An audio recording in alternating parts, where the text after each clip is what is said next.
Buckroll.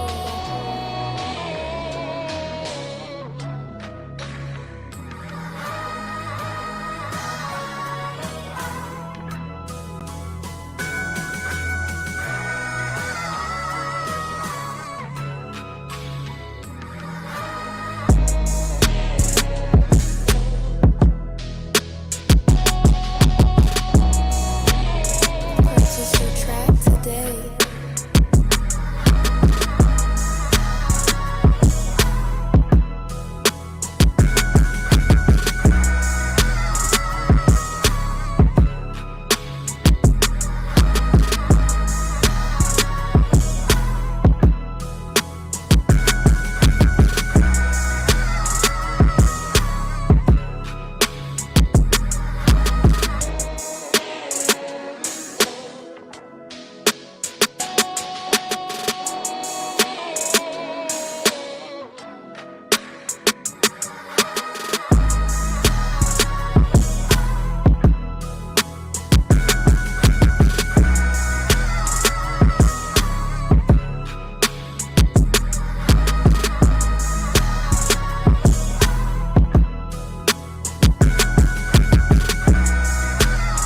Purchase your track today.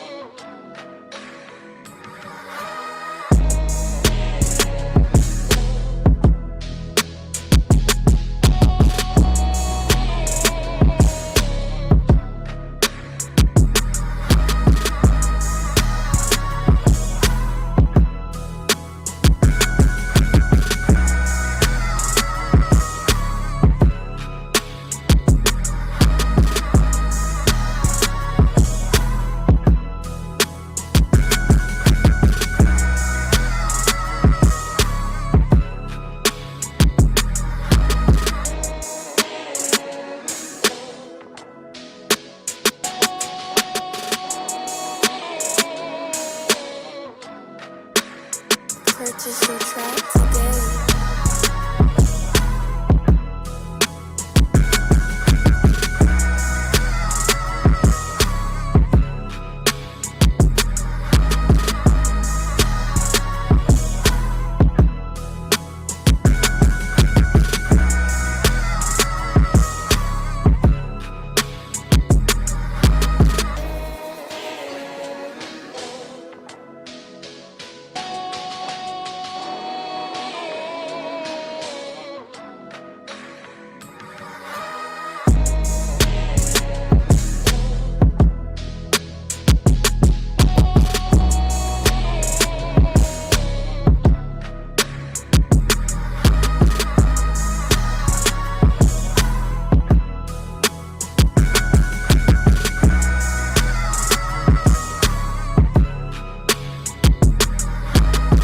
Purchase your track today.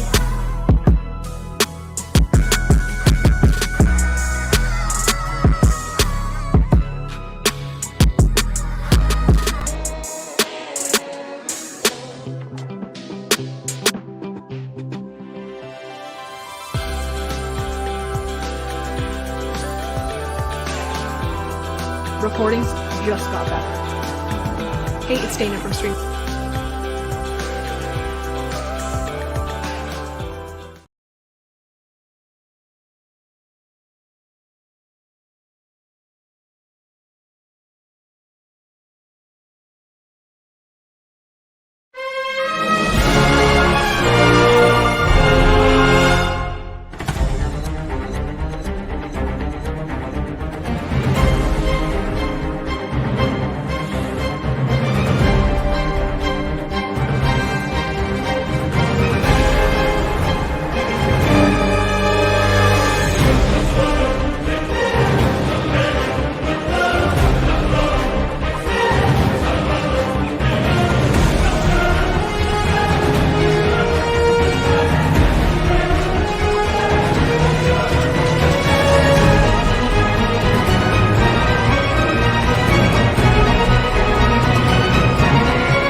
Burn live. Y'all, what's up? Marijuana be keeping y'all connected. Hashtagging these red eye. Changing the viewers' eye red. Keeping underage smoking off social media. Killing myself for your entertainment. Sitting here with friends and family. Starting a cannabis station. Good morning, good afternoon, depending on where you at. If you're on the East Coast, good afternoon. Midwest, Mountaineer, West Coast, good morning, good morning, good morning, good morning. It's Monday. We had a good football Sunday. Chiefs are making it to the NFC. Chiefs are making it to the AFC Championship, playing against the Baltimore Ravens. The Detroit Lions are playing against the 49ers in the NFC Championship. There are banners and predictions already out that people are predicting that the 49ers and the Baltimore Ravens are going to go to the Super Bowl. They've been predicting this for the last 6 months. What's up, official? How you doing? Welcome, welcome, welcome. Long time no see. How is it up there up north? How is it up north? Welcome to the Bird Live Show. I don't know if you've been around lately, official, but this is the new look. Let's go Niners. Yeah, let's go Niners.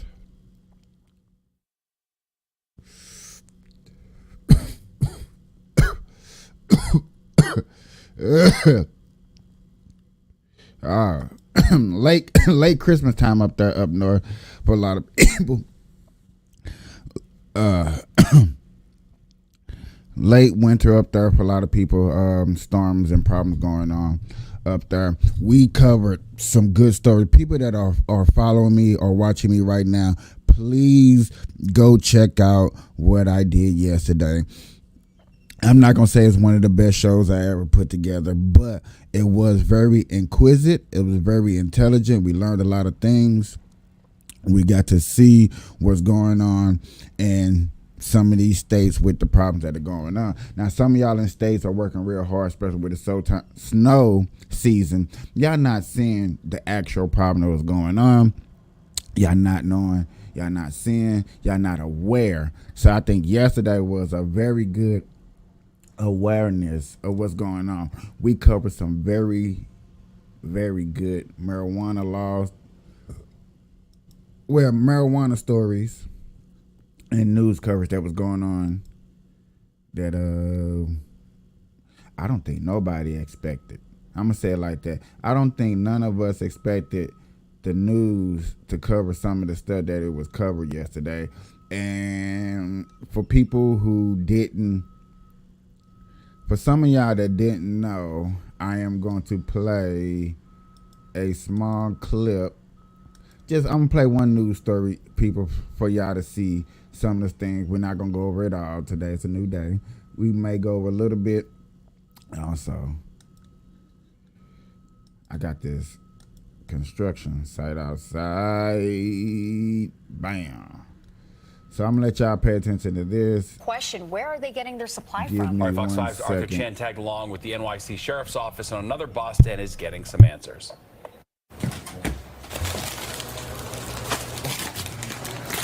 It may be a new year, but an old problem has the attention of the New York City Sheriff's Department and other law enforcement agencies on this day as its war on illegal weed sales in New York City continues. This is all flour. Fox 5 was there exclusively as police took down Jackie's Garden, not quite hidden on the corner where the Jackie Robinson Parkway ends and converges with Bushwick, Jamaica, and Pennsylvania Avenues. Officers blitzed the Cypress Hills location with Sheriff Anthony Miranda overseeing the operation himself. Jackie's Garden was ready for visitors with trap compartments and hiding spots like this bookshelf. So it's like a bookshelf? Bookshelf, you wouldn't know. Opens up, it's magnetized. Comes into another room. Behind the bookshelf, a stash house. And they got more product in here. can come in. Inside, pretty much a catalog of illegal weed, from the flower itself to products that shamelessly target underage consumers and even kids. Backpack boys. Not just through their packaging, but also the product itself. These, for instance, are miniature ice cream cones. If the child ever found this, they wouldn't think twice about eating it. One of these can get someone significantly high. What it would do to a child could cripple them. And that's if the child only eats one of them. Sheriff Miranda then showed us a night window where sales are made presumably during off hours, when another stash house was found. You found more back there? In yet another room, in everyday laundry bags, bags and bags of weed, unlabeled. The sheriff explains what customers are actually buying when they're purchasing unregulated weed. People are not smoking a different quality weed. What they're smoking, the chemicals that are put onto these things to make them more potent. That's what makes it more dangerous. And in addition to the drugs on the table, cash. By an early count, upwards of $100,000 would be seized at this location, a combination of weed, weed products, and cash. On the spot, 3 individuals were arrested. As the city continues its crackdown, we ask the question, where is all this illegal weed coming from? And on this raid, we started getting some answers. There are multiple sources of the unlicensed and illegal stuff that's coming into New York City. As we take a closer look, much of the products omit their origins, but Sheriff Miranda knows where to look. This doesn't even say where it's from, right?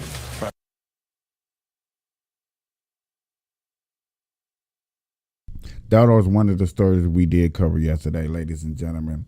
I hate to point it out like that. I hate to bring it to y'all attention like that, but, and there is a good but. I think I have to bring it to our attention because I don't think we understand the sacrifices that we look. Only thing you wanted to do was legalize weed. You just want to legalize weed, smoke weed, so you wouldn't get in trouble. And trust me, I thought the same way too when I first started. I just wanted to legalize weed so I didn't get in trouble. And I do not knock that from nobody who has that ideology. I don't knock you. But what I am here to tell you is it's not necessarily going down like that. It's not necessarily being looked at like that. Now, before it got recreational, before it became legal, you was already trafficking weed all over the United States of America. That is true. That's something that nobody on here can deny. But this is my argument. This is my standards of what I want to present to us that are listening. With stuff like that happening, big drug busts all over America happening, we are waking up the American people to actually what's really going on out here. And the crime. Now, a lot of y'all didn't know nothing about that crime. Y'all did not think about no crime. Y'all wasn't even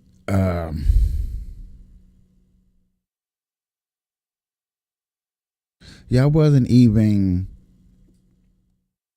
gonna even think about presenting, even addressing the violence that comes with the marijuana. And I get that. And like I said, y'all, at first I was like that too. But now I'm like, man, all of this is actually going on. These crimes are everywhere. What can we do? What can we say? How can we look upon this situation and say, man, we can do better?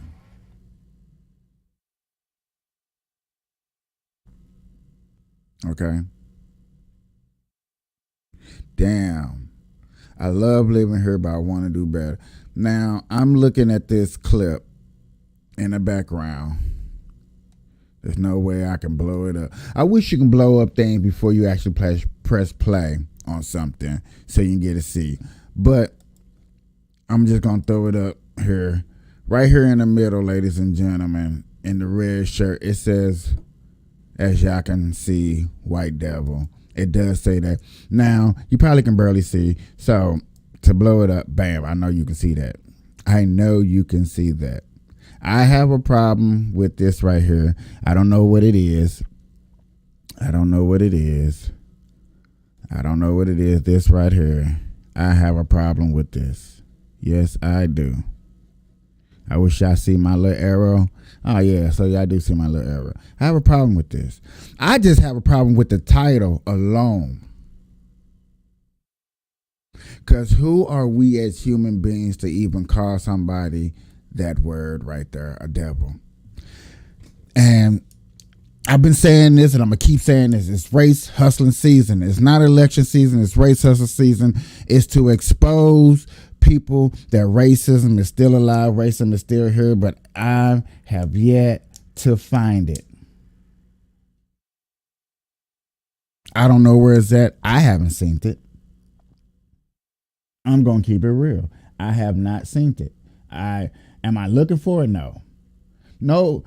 And that's the crazy thing. I feel like certain people like Dr. Umar Johnson goes out his way. And he would say he don't go out his way. He got a school. He's teaching kids. But I feel like people like Dr. Umar, Joyce Reed, Don Lennon, these guys of these natures go out their way to look for race hustlers. There's a guy that's get funded like $10 million a year to make sure he put out books, make sure he go to colleges and schools and teach people about race hustling. There's systemic racism still here in America. Oh yeah. But I love living here. I love living here, but people still got to wake me up to this systemic racism part. I'll leave it to you to prove the point. Charlie, Yes. Moving on, even for minor offenses like hopping a turnstile, there's nothing the law can do about that. But of course, This conversation between these two smart, intelligent people right here is another prime example. This lady right here, the black lady, went to a prominent school. She made it out. But she wants to explain to me that there's still racism here. I'm going to go back a little bit so y'all can get into it. And it really starts from the beginning. Like, it really doesn't go too far. I'm only going to play the beginning just a little bit just so you can get an understanding of what I'm talking about. And do y'all think this is right? Do y'all think this is right? Do y'all think this is where it needs to go? someone out of jail, you can imagine a lot of circumstances that are really life-changing if you can't come up with that $400. And I just wanted to start by saying that because sometimes I think the conversations that we have, right there. Hold on. I say really can come up, that dollar emergency and the economic crisis that has accompanied it couldn't respond to a $400 emergency.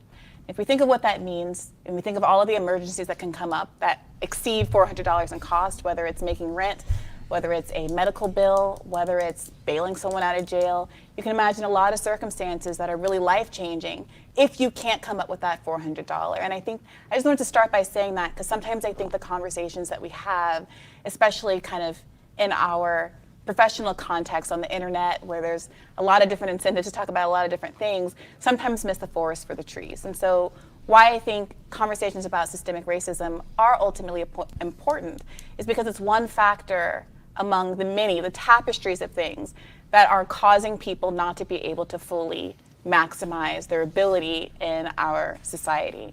And I think maximizing our ability in our society is a part of systemic racism because there is a system that is out there that is made specifically for black folks or for niggas to make sure that they do not put a dollar, penny, nickel, and quarter in their pocket. There is a system out there to make sure that you can't buy a house. There's a system out there to make sure that your kid doesn't get an education. It's a system out there to make sure that your kid can't eat if you's a nigga. So that's systemic racism. That's what y'all are trying to explain to me or tell me that's what's going on.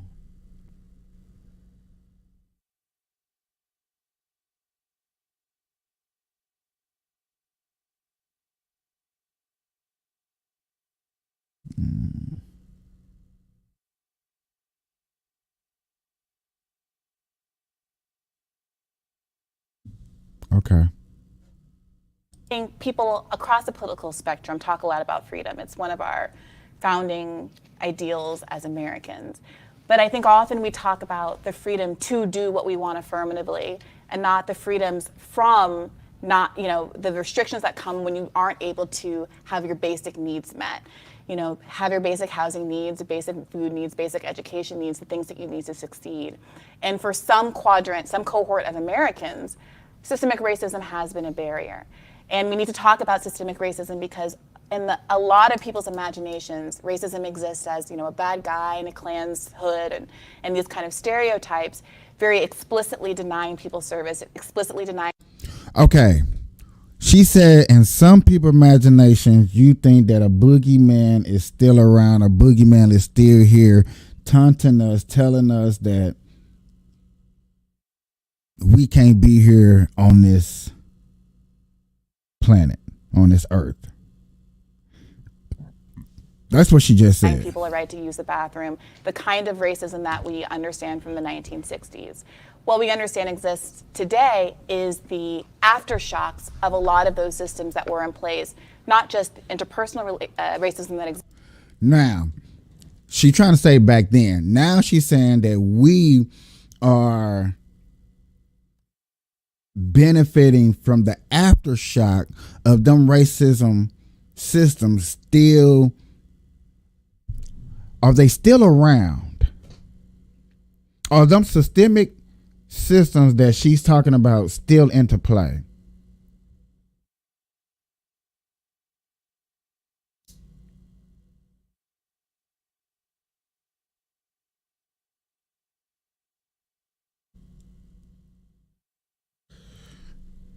Existed at the time, but also the laws on the books that had real effects in terms of how people were able to grow and aggregate wealth at that time, and which has implications for the generations that have come since. So if you think about someone like myself, who's a relatively young person, whose parents were born before the Civil Rights era, were born in the Civil Rights era before civil rights were secured for Black Americans in this country. We're not talking about something long, long ago and far, far away.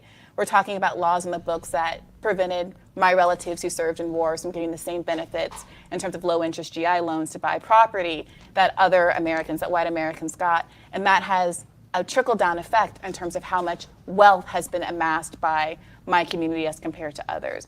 And I think it's not about blaming people. It's not about hierarchies of oppression. It's just about understanding that this is how the world was, and snapping our fingers and getting rid of those prohibitive laws isn't going to change the effects of those prohibitive laws unless we do so affirmatively. Thank you, Brianna. Can we move on to Charlie? Yeah, I'll make it short. I don't think systemic racism exists, so the burden of proof's on you. There's racism, individual racist, it's disgusting, reprehensible. We'll agree on that. But the systems themselves are not racist. There's nothing that I can do that you can't do. You went to Harvard. It's pretty awesome. I didn't. So that's not a racist country. So, yeah, the burden's on you to prove it. Charlie, is it your belief that if there is one example of something, that an anomalous example proves the rule? No, not always, but can you name one example? Of systemic racism? This is what I've been waiting for right here. This is what I've been waiting for. A prominent example that's done on a everyday basis that niggas cannot succeed. That's what I'm waiting on. That's what I'm waiting to see. That's what I'm waiting to hear. That's what I'm waiting for her to break down. Yeah. So what did you think about the example I brought up in my opening remarks? The example of housing discrimination and redlining. Like redlining? Yeah. So with redlining? You know Thomas Sowell's treatise on redlining? I do.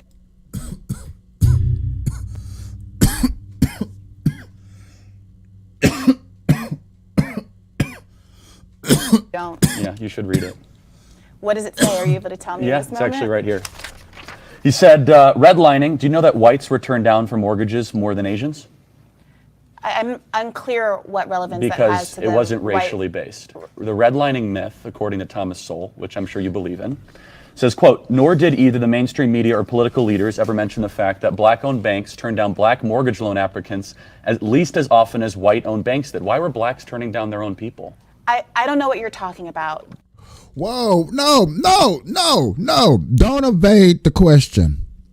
Don't evade the question. Back in the Jim Crow law era time, black folks had banks too. Niggas had banks too. Black folks was turning down niggas for bank loans and house loans and small business loans more than the white man was. Why? I don't know what you're talking about. No, answer the question. Why is it my niggas was turning down dumb niggas because of what? Because he knew they wasn't going to do nothing with it? You knew they was going to what? Mess it up? Give it back to the white man? I'm talking Obviously, about it. you don't, because this is the Charlie, facts. I would like to be very specific here. I was just very specific. So I'm talking about the GI Bill, which allowed people who had served in our wars, including a lot of black Americans, to come back and No, get you're talking about redlining, right? So this is redlining. This is connected to redlining. No, which one do you want to talk about, GI Bill or redlining? If you allow me to explain, this is connected to redlining. Okay. I guess you don't understand that, but I'm happy to explain it to you right now if you just let me get this out. I promise you it'll be worth the effort. The GI Bill gave low interest loans to people who had served in the war, right? And those loans were issued they were federally backed loans. So the banks would issue to people at a low interest rate so that they could buy homes and generate what we now understand to be the basis of middle class wealth in this country. What ended up happening was the process of redlining was that banks said, oh, we're only going to issue loans for you to buy in certain neighborhoods. Right, black banks. All banks. Right, so why did Charlie, black banks do that? The overwhelming majority of issuers in this country. No, you got to answer the question. Why did black banks do that? I will answer your question. But what I'm talking about is the overwhelming majority of issuers, just like today, even more so back then, the overwhelming majority of issuers were white-owned banks. And those banks redlined communities where they said, we will not issue to people who live in these communities. Now, what ended up happening, what that meant for black people, was because of what's called a restrictive covenant, which meant that in the law, in the covenant that attached to the land for a lease, many of them precluded black people from buying in those neighborhoods. So basically what I thought, if from my understanding, I heard that redlining meant that the property of the values in those neighborhoods couldn't go up. You couldn't make a profit. You couldn't upgrade your home and sell it for what you bought it for. Now she's trying to say that redlining means dumb niggas that was in them zones, if they tried to buy a house in them zones, they couldn't buy a house. Systemic racism. And that stuff is still here today. Now, I'm saying bullshit. I'm calling out bullshit before we finish this, because the simple fact of my neighborhood right now would be considered one of the redlining districts. But yet again, white people came and bought it up, made it look nice. Yes, you bought it for. Now, this is the only part where I can agree with her on is, yes, they bought it for cheaper price than what you would bought it in a white neighborhood. That is a fact. But another fact that she's not gonna bring up is, was it safe in the neighborhood? Was it trashed in the neighborhood? How did the neighborhood look?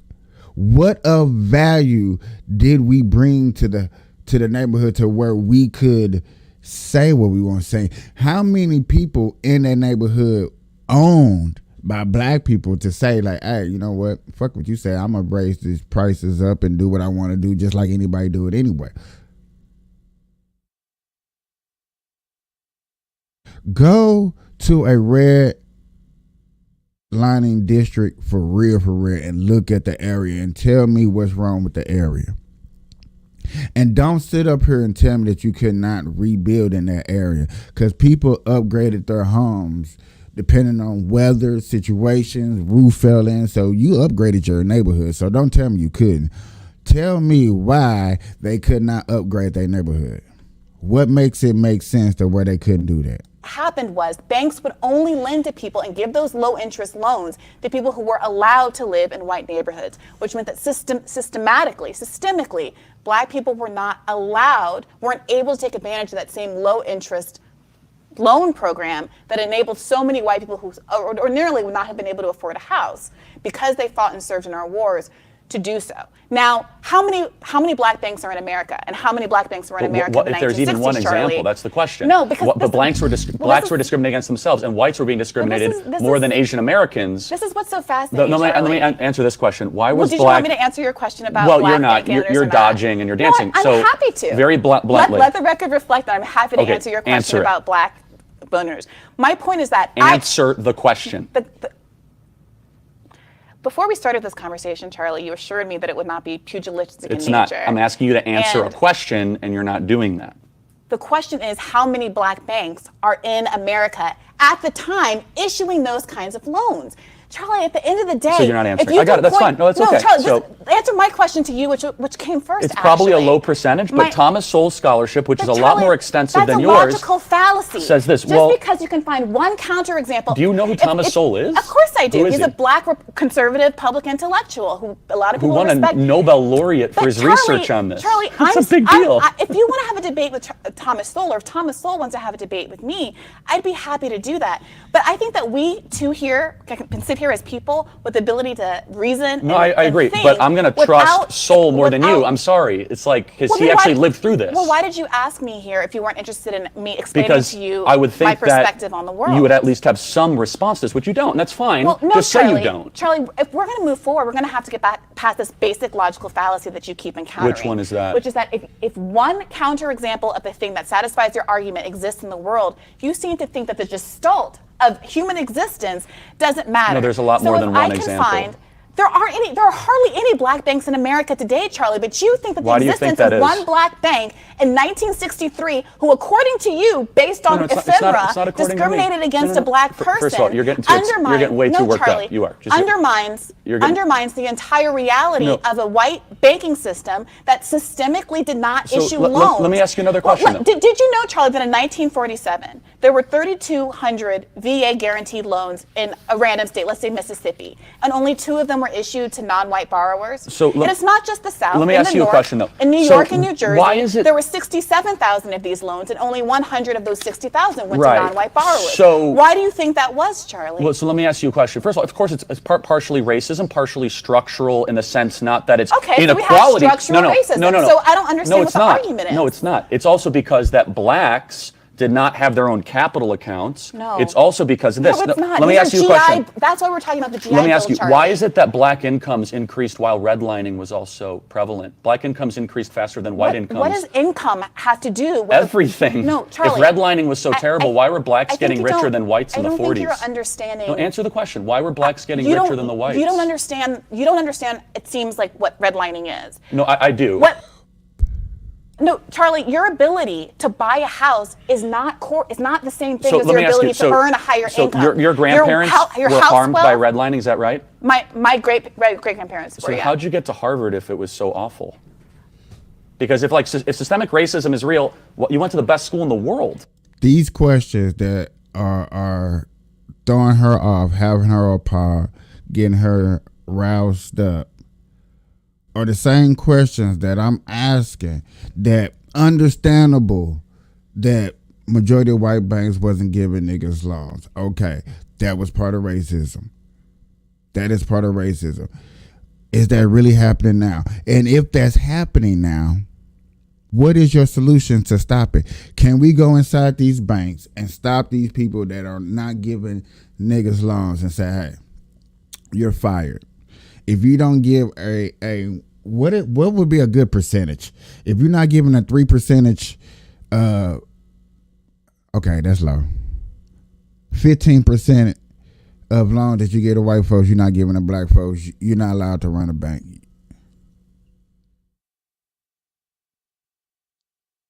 You know what's crazy? I got a family member that runs a bank. I wonder why. I wonder what his reasoning, and I'm gonna have to ask him off camera just to see what his idea to this right here, and see what he got to say. Like, That doesn't make any sense. You're saying that because racism exists, because I went to Harvard, racism can't exist. No, I'm asking you a very simple question. If Redline was so detrimental, how'd you get to Cambridge? What is the relevance? Don't dodge the relevance. No, it's very relevant. Charlie. Obviously, The you're reason- arguing against your own story. Like, no, I'm not. Only in America only in a country as unracist as America could someone like you, who says it's so racist and redlining, also go to Harvard, the best school on the planet. Do you believe that during Reconstruction there was no racism? Do you believe that before How many acres did slaves get at post-Civil War? 19 million acres, Black Scott. You've accused me of interrupting you and not answering the question. How many? Do you believe there was racism prior to the end of the civil rights movement and prior to basically during Reconstruction after the end of the? Of course there was. Do I think it actually had an impact? Do you know that there were Black people who went to Harvard during that period? Do Yeah, you think and that also the racism first didn't black exist senators because that- Black people didn't go? That That's Black not- people went that's to not the Harvard during that argument. period. The argument is But that America that's became your progressively argument, less Charlie. racist. You're the one that's focusing on race. Wait. I'm not. No, Charlie, you And asked me to have a conversation about race, but I am no racial expert. I'm a gotta leftist who talks calm about down. socialism. You're getting way too worked No, up. Charlie, But don't also do that. Look, You are. I would be happy to come here and not talk about race. In fact, my whole like career in writing is. She's a Black woman that grew up in America that wanted to teach us about liberal socialism.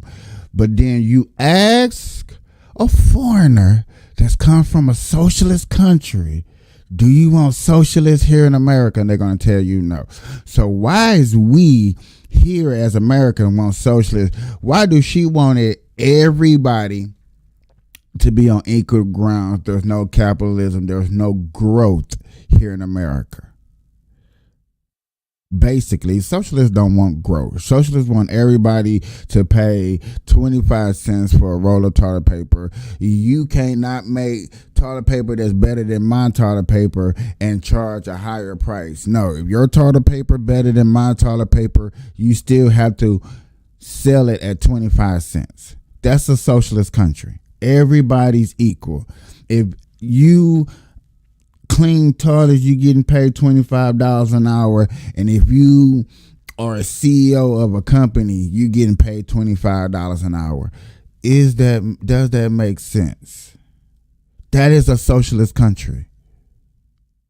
Everybody's equal, nobody better than nobody, and all the taxes that you do pay taxes on go to the government. And what are you going to say about it? One man can put his family in there and run the country for the rest of their generational life. Socialist country. Talking about a lot of racial overreaches on the left, critiquing the way that identity politics is used to have hierarchies of oppression in a way that ignores class as a key metric that cuts through communities. That's my whole thing. Why you asked me to come here and talk about race is a decision on you. Please don't put that on me. You believe in a mythology. That's why. You believe in something that's akin to Zeus or Hercules. I mean, you believe in something that doesn't exist and never will, which is systemic racism. You're living proof at how unracist America is. And apparently so is W.E. Du Bois. Moving to the first question, since we didn't get to it. That's what I wanted to talk about right there, and I wanted y'all to play and listen to. Sorry it took so long, but actually it didn't take that long.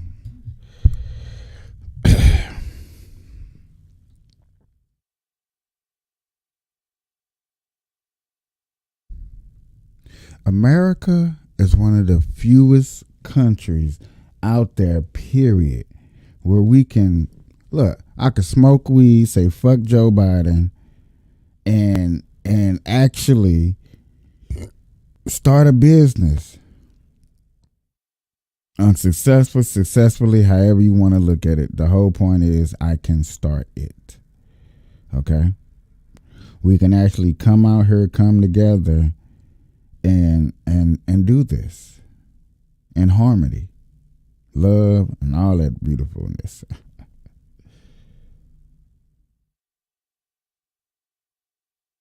But my thing is,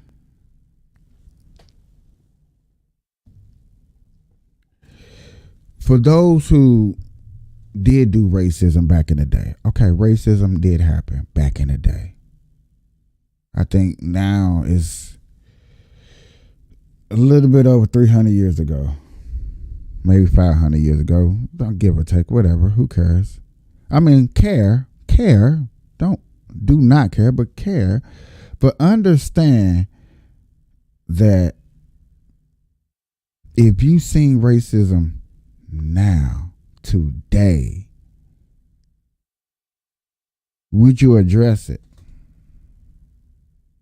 Do you really can sit up here and say that niggas out here are scared of white people?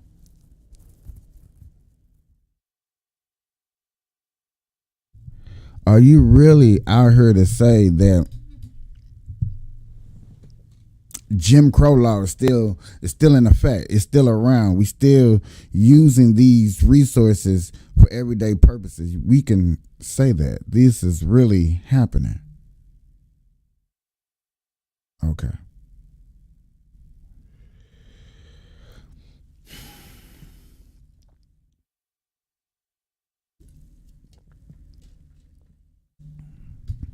It wears me out to say that this is really happening, that we really are letting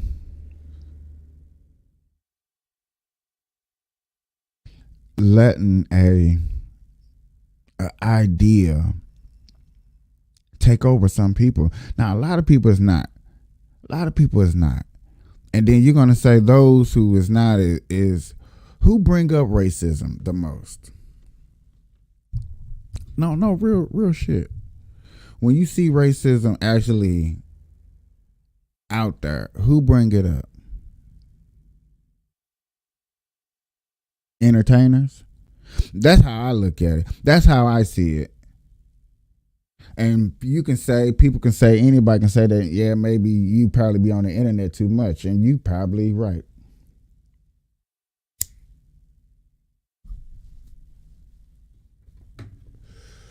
But if I was on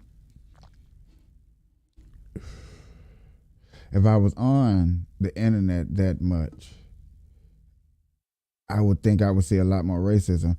And I do have a show that I do watch where dude talks about a lot of people that do racist things. Like he finds them. He does find them. I can't say it's not out there. But then when I can just go look at all the people who are doing good and are doing something for themselves and stuff like that, what can I say about that? What is the argument about that?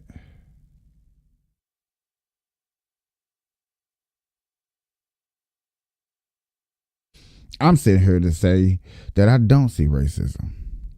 I see blacks, I see Mexicans, I see whites, I see everybody. Everybody get along with each other. We all chilling, we all hanging, we all smoke.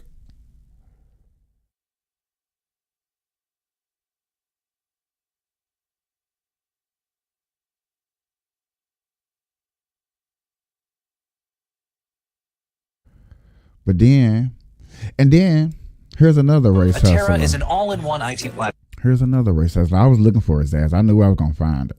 I knew I had one, but I was looking for this guy because I ain't seen him in so long.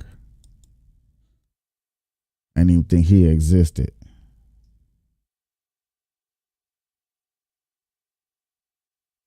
I haven't seen this man in so long.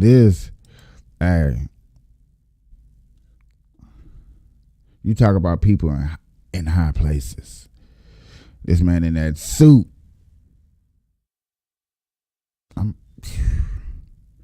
I thought he was race hustler number one. Word on the street. Actually, it is a remarkable show if you are a conservative that doesn't pay attention to facts. All right, Shelley. My brother, let me correct you. It's the Shelley Winter Show. Shelley Winter Show now. All right. Yeah. We need to update the graphic, but thank you, Yes, dear sir. brother, for being on the show. It's going to be interesting because we have to talk about something. I've been waiting to talk directly to a conservative about this. And I'm just glad you happen to be a conservative with some color. Because Nikki Haley, who already made the gaffe about why was the Confederate War fought, Hell, she could have listed slavery as one of the reasons, right? Mm-hmm. She admitted later, you know what? I gapped. She was on CNN. She said, I should have said slavery. All right. And then she highlights her own racism that she's experienced in America. She pivots well to that. She gets on Fox News. She goes on Fox. She then says, America is not a racist country. America has never been a racist country. DeSantis gets the same question from Wolf Blitzer about Nikki Haley's question. Do you agree with Nikki Haley that America has never been a racist country? Absolutely not, Rashad. I mean, all right, come on. It's absurd. I talked about this on my own show, shameless plug, Shelley Winter Show on 95.5 WSB. But I talked about this. First of all, Republicans, I say this 3 times a week, at least on my show, Republicans need to start hiring Black consultants. There's a number of them in the state of Georgia alone that can do the job. But this idea, I talked about it on the last time I was on your show. Republicans tend not to want to talk about racism. I understand the reason why. It's primarily because whatever is said is going to be taken out of context to make them look like they're racist, because that's the narrative. But Nikki Haley was dead wrong the first time. She tried to she admitted it. Then she came back with America's never been a racist country, which is clearly not the truth, because America owned slaves, or enslaved Africans. So clearly that is not a true statement to make. Now, in 2024, is America a racist country? No. Do we have racists in this country? Absolutely. And I think we can have that discussion back and forth. But I mean, it's a silly comment. And I don't know why these people are not smart. If you're not smart enough to answer that question without tripping over yourself, you're certainly not smart enough to be the president of the United States. And I don't want Nikki Haley anywhere near the Oval Office as VP or president, not because of that, because she's a neocon, warmonger, no different than Hillary Clinton. Let me bring up everything that black, light-skinned young man said. I had to agree with for sure. I had to agree with for sure. Not to say that racism wasn't here. Yes, it was here. Is it here in 2024? No. Now, my thing is, my boy over here would say otherwise. He'd be like, yes, it is, man. I did a story this other day about this white man doing this to this black man, or this black man doing this to this white man. And yeah, racism is still alive. And I'd be like, okie dokie. All right, whatever. You know, there are people that feels a certain way.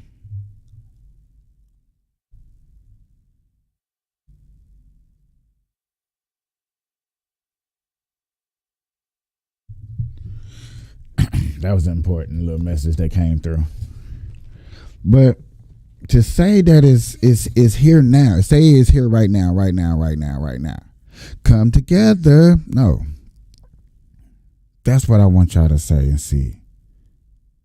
That would be my biggest take from everything. Is it here right now? Not something in the past. For somebody to say that their grandparents, now, if you was born in the 60s, 50s, yes, your parents could have been part of the Jim Crow law. But one again, I want to tell my niggas and my niggas that do watch my show, that was ran by the Democratic Party. Like when Jim Crow was in office, nigga, Joe Biden was giving birth. He was coming into this earth, and they was like, yes, the Democratic way is the only way. So man, just follow along with it. A couple of things to your doorstep. Number one, I do disagree with the sentiment that somehow they are saying these things because they are not smart, they are not dumb. You know, a second grade education is all that's required to understand that America is rooted in the origin, is rooted obviously in racism. I disagree with that. Well, allow me, dear brother, I allowed you to Well, hold on, real quickly. The Constitution never had it in the original Constitution, did not establish slavery as a condition or in any way, shape, or form.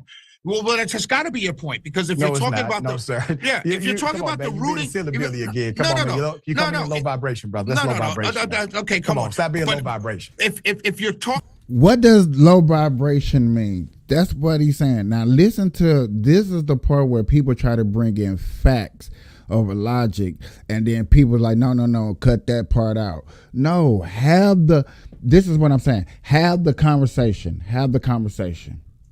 Hear him out. Come with your argument. Don't talk that jive stuff.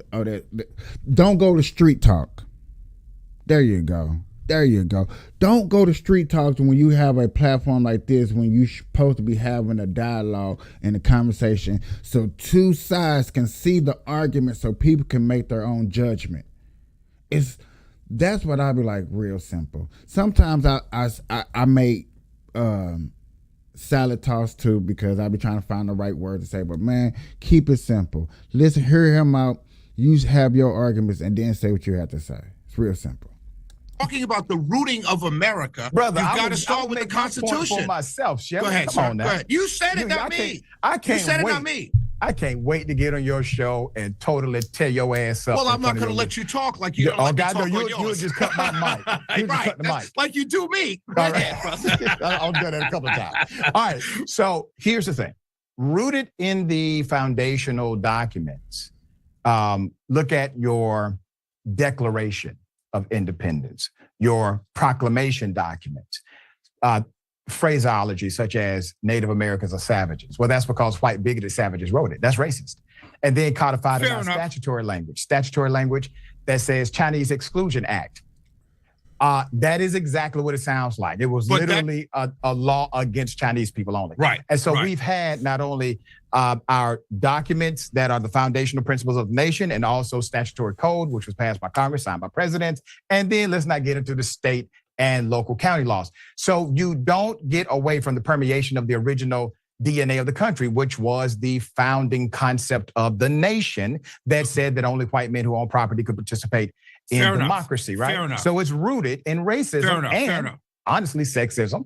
And if we were in modern times, we would call it an oligarch because it was founded by those who had means and only those who had means. But you're looking participate. But I think it's very important to note that when you use a term like sexism, right? Yes, in 2024 standards and language, it is sexist. But in 18th century, women had no rights whatsoever. You don't think that's sexist? Of course it is in 2024, but back then you don't think it was sexist back then? No, because it was perfectly normal back then. Everyone accepted this. About this so hold on, let me understand, because I don't want to be seen as saying something that I agree. First of all, I agree wholeheartedly with you. But in an intellectual conversation, you're looking at something in 2024 language and applying it to the 18th century. So to say it's rooted in women had no rights, women were just bearers of children, keepers of the home.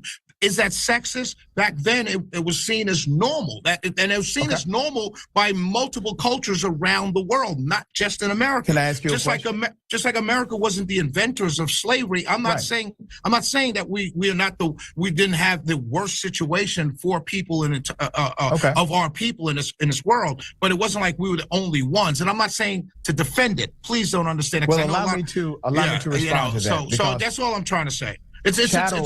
It's a nuanced conversation is what I'm saying. And we're going to provide nuance. Chattel slavery, which was the American version of slavery, was different than indentured servitude and some other permeations throughout other nations. But let's come back to the It was different, yes. Right. The notion that you just submitted about, it was normative for women not to have rights. Women could not sign contracts. Those rights extended beyond just, being in the household. It doesn't make it not sexist. And let me explain why I'm saying that. And let me explain why. I'll give you my position. You can respond to it. Just because other people had slaves, it doesn't make slavery not slavery. Nobody said that. Nobody said that. I'm making what's called a proxy point. I'm making a proxy point. Okay, I just don't want you to make it sound like I said that. No, you're not saying that. You actually agree with me on the slavery point. And that's why I'm making the proxy point to show you that just as slavery is still slavery, even if it's normative or more normative, sexism is still sexism, even if it's more normative at that time. Do you understand that point? Of course I do. We have slaves now. You have human trafficked slaves. You have sex slaves. You have slavery now in Northern Africa. Slavery is existing right now before our very eyes. So that normative or that proxy point you're making, I'm not really sure where it's coming from. But you agree that sexism in this conversation is still sexism, even if it's 100 years ago. Yes, but I don't think you're using it as a term that the country was based on sexism, because it was based on what was normal for that point in time. Slavery was normal or more normative. It doesn't mean it wasn't slavery. I'm not, of course not. But what I'm saying is, and nobody's saying all of this was good. I'm just saying that to apply those concepts, 18th century concepts to 2024 and say they're still going on now, I think is erroneous. Well, that's not the only comparative model. Nikki Haley was stupid to say what she said. Point blank. That's what everybody can definitely. We all should probably can agree with that Nikki Haley was dumb for her to say that. I can agree with that. That was stupid of her to say that. I wish she didn't say it, but she said it. It's like it's nothing we can do to take that back. She was caught off guard more than one time. She tried to clean it up, and it messed up her chances to become a president of the United States of America, basically. I had no arguments with that. I just like for when I heard two brothers talk about the racism part of today here in America. When somebody can say that it's here or not, and whatever the argument may be. Just like I try to tell y'all about certain laws when it comes to marijuana being recreational everywhere. Shall marijuana be recreational everywhere? No. Why? Because there are bigger problems that are at hand. You got people that are illegally trafficking weed in broad daylight right in front of your face with a big sign that says, "Here I am."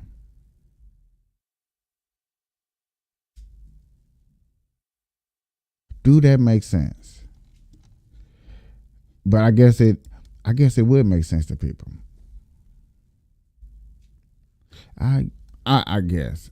I'm curious to think who would agree, like, yeah, that makes sense, to say that, yeah, these two people right here had a chance to come together over you.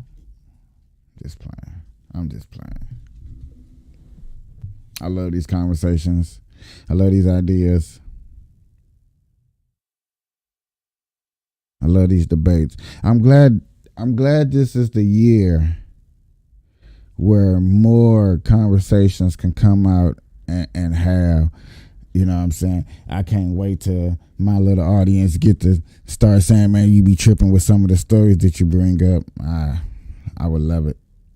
But other than that, I bring up these stories because these stories do happen. I bring up these stories because these stories need to be brought to the light, just to say, like, hey, it's happening. Watch out.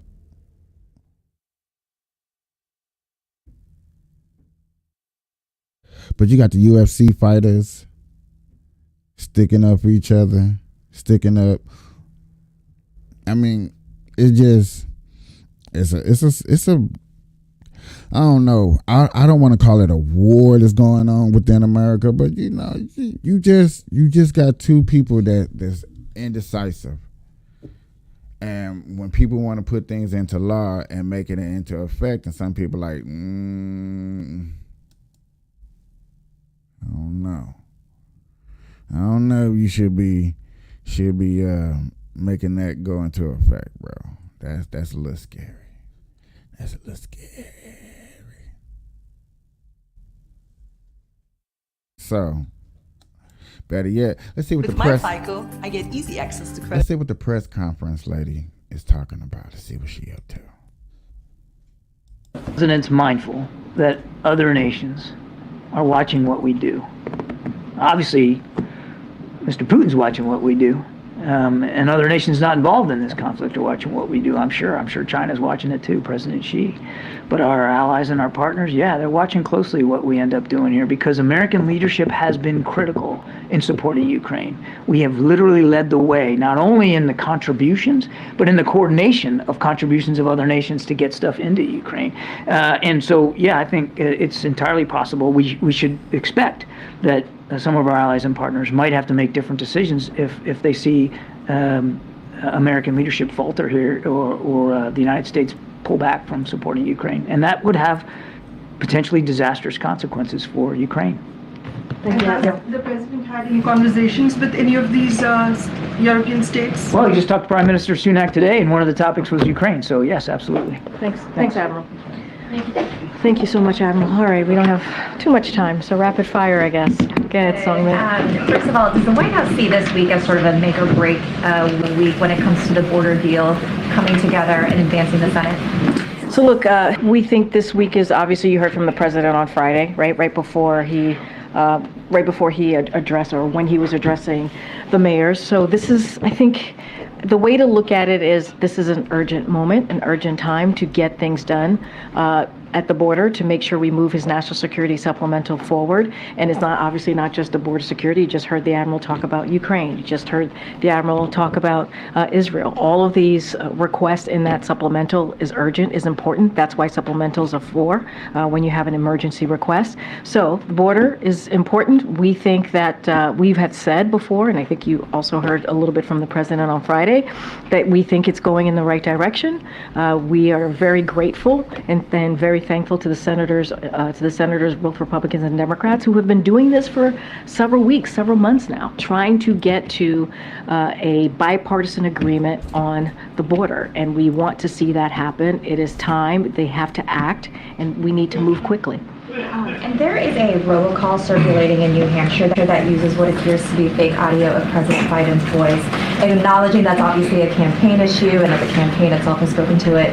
Can you nonetheless talk about the concerns that the White House has about the president's likeness being used in this false manner?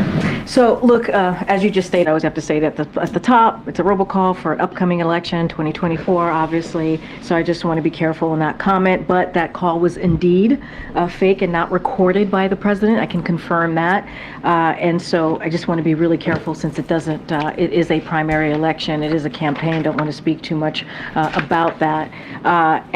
Look, more broadly, as we talk about deep fakes, the president has been clear that there are risks associated with deep fakes.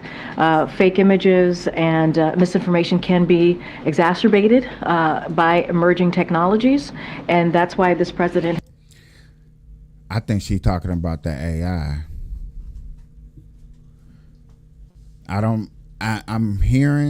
This is new to me. If anybody watching at the moment, I appreciate it. I appreciate my Rumble group. Y'all be watching for real. I get more eyeballs through there than anybody. So shout out to my Rumble. Go check them out. I gotta go find a way to show y'all some love over there.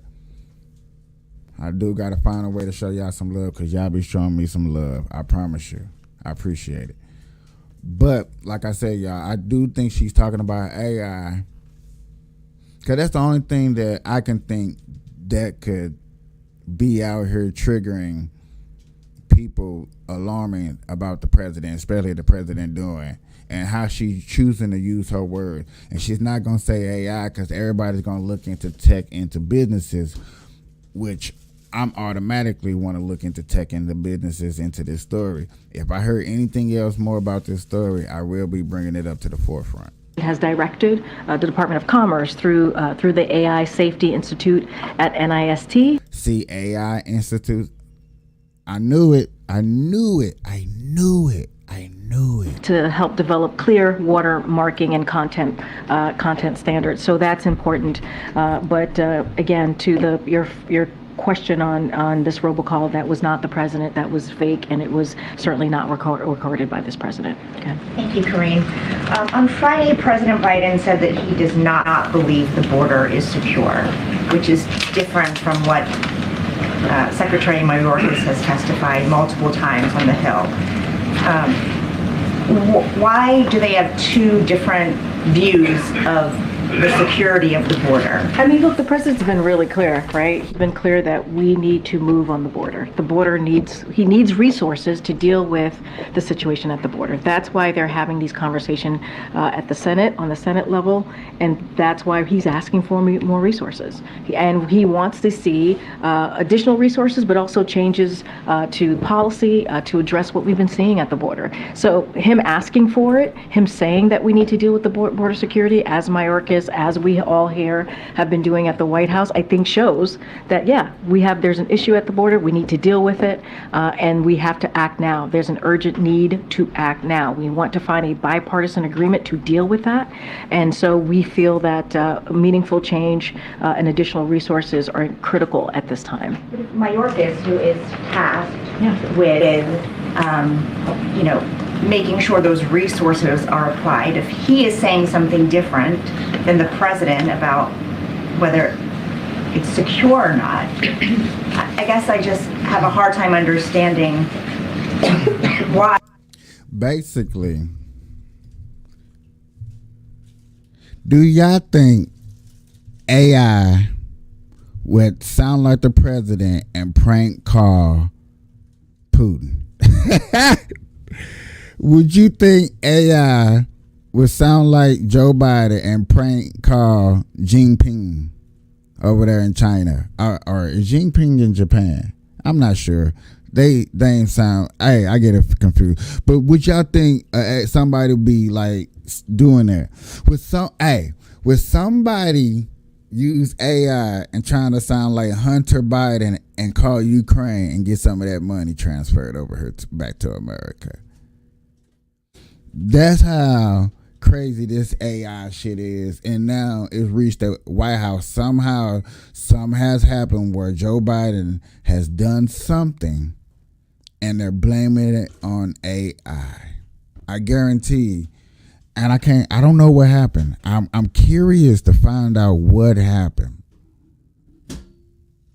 Why there is a disconnect here. Yeah, look, the president has repeatedly said that the immigration system is broken. He has said that from day one, when he put forward his first piece of legislation. No, he did not. Bro, I done seen 1,012 videos of people saying his first 100 days was getting rid of anything that Trump had to do with the border.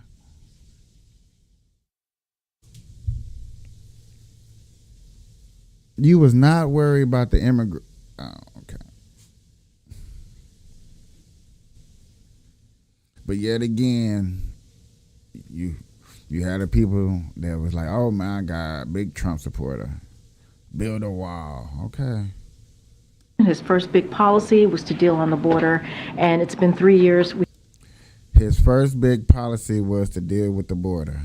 We haven't seen any action. We're glad to see that there's conversation at the Senate. But he has said it is broken. The immigration system is broken.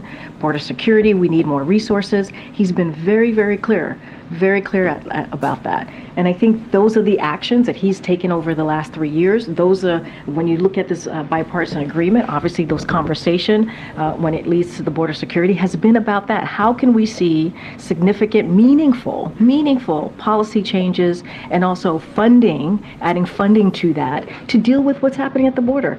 So look, it's broken. The system is broken. The president has said this. That's why on the first day, again, I'm just repeating myself here over and over again, he put forward a comprehensive immigration policy to Congress to deal with that broken system that what was it called? It has been around for decades.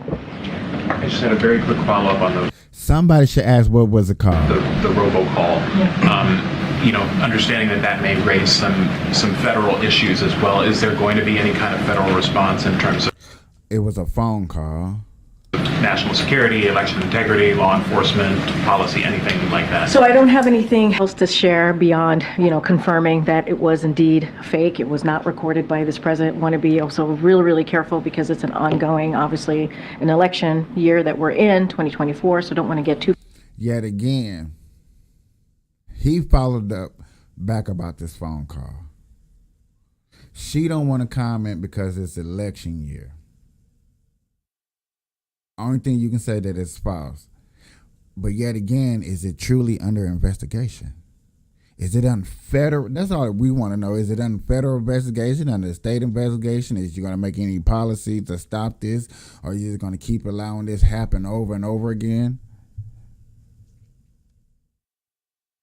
Too far into it, but I also just laid out why we have to be mindful, right? There are going to be deep fakes. That's why the president has taken this very seriously over the last couple of years here in the administration.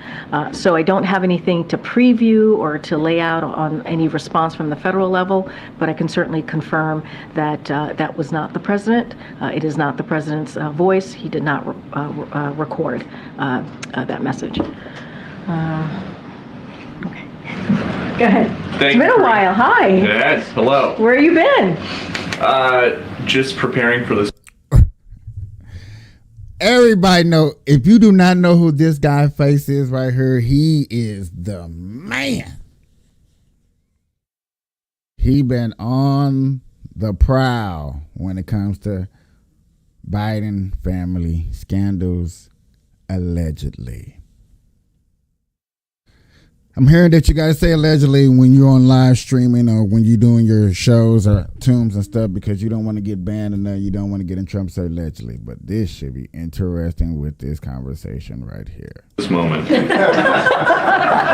I think I'm going to disappoint you really badly if you've been preparing all this time for this moment. It's not going to be that exciting. Well, let's see. Corinne, why do you think it is that more and more people polled feel like over time President Biden is getting less and less mentally sharp?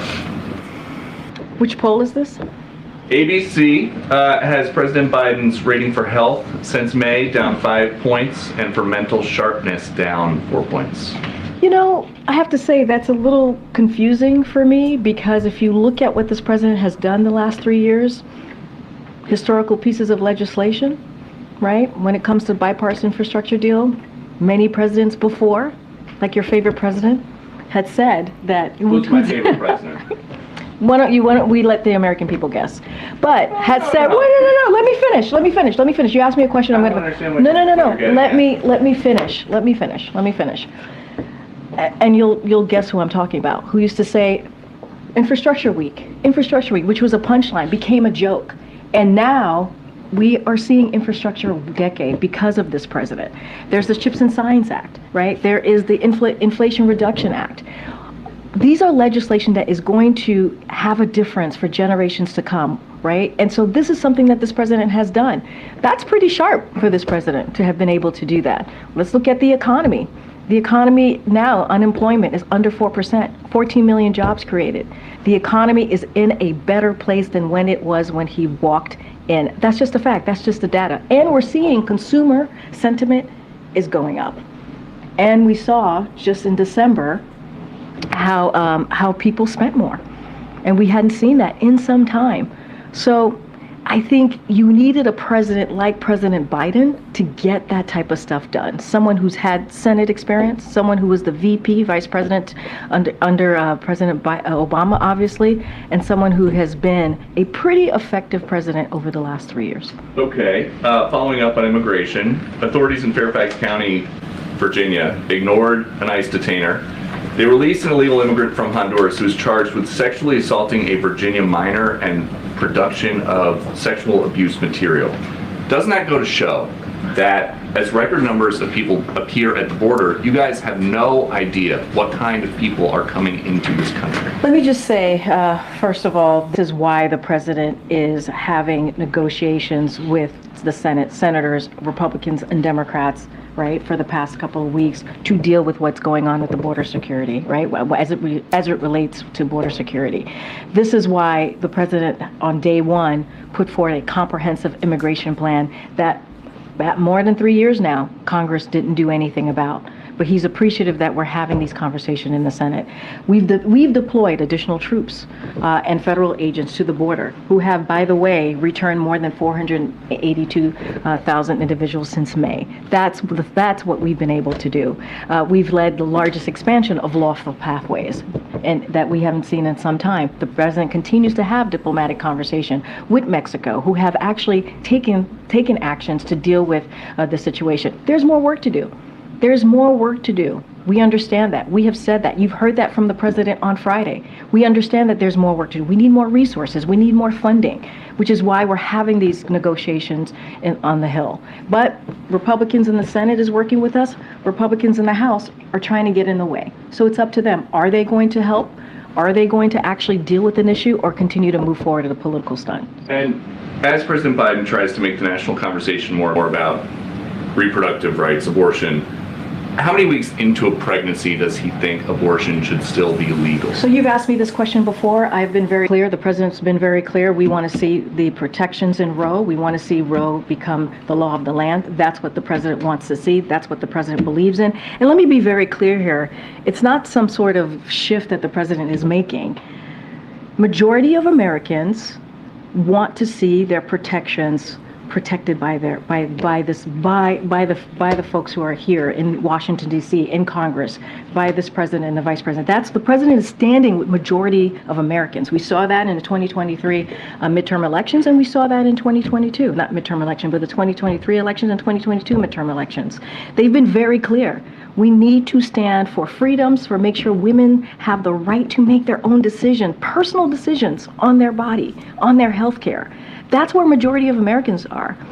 Guess what? Republican officials, they're not there. They're not with majority of Americans. So the president's going to continue to stand with majority of Americans on this. Go ahead, Brian.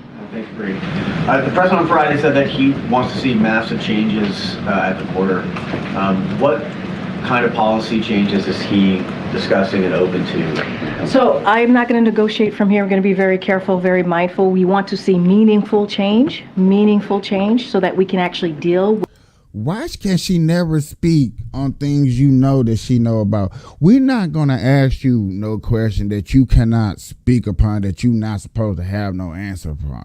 That's what that be messing me up about her. You know what I'm saying? I'm not the smartest person. I sit up here just to learn just as much as when people up here learning with me. But dang, dog, y'all be tripping with me.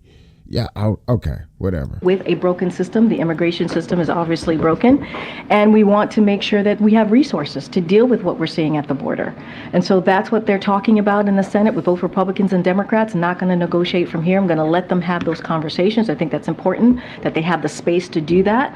But the president wants to deliver meaningful change, and he's also very grateful to those legislators continuing to have those conversations. We think it's headed in the right directions, but not going to get into specifics as to what those policy changes would look like.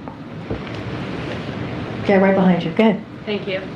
Biden admitted Friday that the border isn't secure. Does he have any plans to visit the southern border before the election? The president visited the border recently. In January. Well, yeah, that was a year ago. He's been there. In December 2023, there were 300,000 migrant encounters, which is the highest month ever on record. How bad does the border crisis have to be for Biden to take a trip back? So, just to reiterate what I just said seconds ago, the president has been to the border. He's visited the border. He saw for himself. He spoke to law enforcement. He saw exactly what goes on at the border.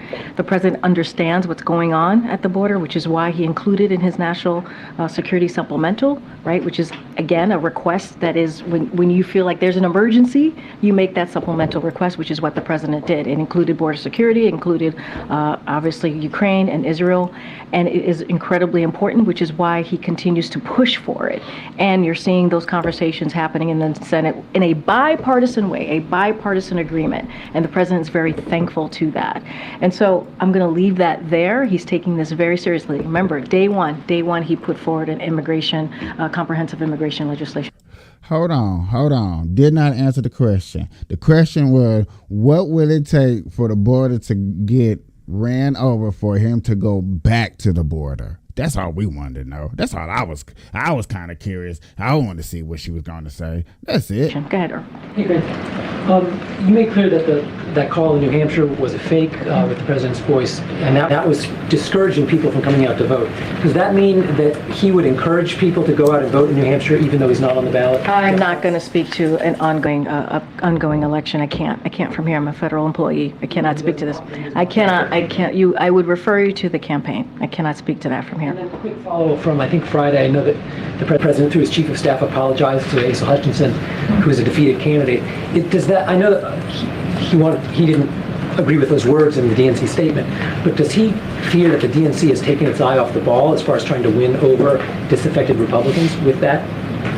I'm going to be very careful because you're asking me essentially about upcoming election, an election year that we're in, so I'm not going to speak to the DNC. I would refer you to the DNC themselves. But I reiterated that the statement that came out from the DNC, that I can speak on behalf of the president, that what was said and what was in that statement did not reflect this president. I just don't have anything else to share beyond that. Great. Governor Whitmer was on. Yet again, dancing the conversation. We're trying to. Okay. This Nation on Sunday, and she talked about the abortion issue, and she said that it would be good for the president to talk more about it, and she also said that he should use more blunt language. What's your reaction to that? So in a few minutes, we're going to hear directly from this president. He's going to be meeting with his task force. What it do? It is the fourth time he'll be meeting. What's going on, my brother? The president has Nothing made much. it very clear that women across the country should be making. All right, y'all. I'm gonna pause real quick. I got my boy Mike in the building. What it do? How you doing? How you big- doing? Chilly chill, bro. Chilly chill. Hell yeah. Same here, man. Hey, welcome to Rumble now. We on X now. Shit, we out here. Oh, you out here now? Oh, yes. There We you out go. here. So shout out to everybody. Hey, how everybody doing? Yeah. Hey, man, but that was a trip right now. Homegirl was turning around and buying past what the girl kept trying to ask her and saying, what was it going to take for him to get his ass up just to come back to the border and check it out? And she kept saying every motherfucking thing else except for that motherfucking question. Yes, and there's another thing that's going on that I'm trying to figure out. They're saying something. They was asking a question about an AI pretending to be Joe Biden and making a phone call, and I was like, "What the hell is going on?" She's like, "I can barely. I'm not gonna talk about it. It's under investigation." So what do we know? Because that ain't made no headlines, and I've been up here strolling on my news feed looking to like what is going on. Oh yeah, man. Also been looking at this big ass drug bust they did in New York City. Oh my God, bro! The ones with all the plants or all the one with all the trees? The one where they had the building on the corner and they seized all the they say $57 million worth of weed and paraphernalia products. Yeah. Illegally. But you got a big ass sign saying we sell weed, dabs, edibles here, but you don't supposed to be there. That's what don't make sense to me. Yeah, see?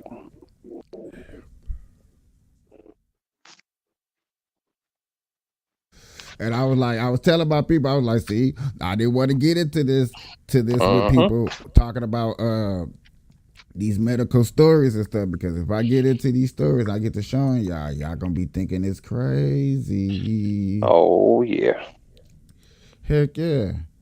Let's see if I can find another one. Just because you weren't here. Let's see what's going on in the marijuana stories today. Yes, I heard that one, man. Definitely. Let's do this. What's going on here? I think we got one. I'm not sure. Hey, what I like about my show too is I don't be knowing what half the stories I'm gonna bring up. How you doing? See your driver's license, Okay. please. Yeah, okay. Can you turn down your jams for me? Okay. All right. Yeah, I was driving too fast. Yeah, you were.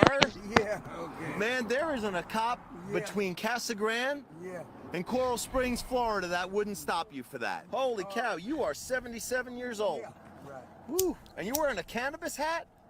Yeah. You smoking? You still smoke weed? No, I don't smoke weed. I just bought it. All right. I was just wondering. I was wondering if you were, you know? No, I don't.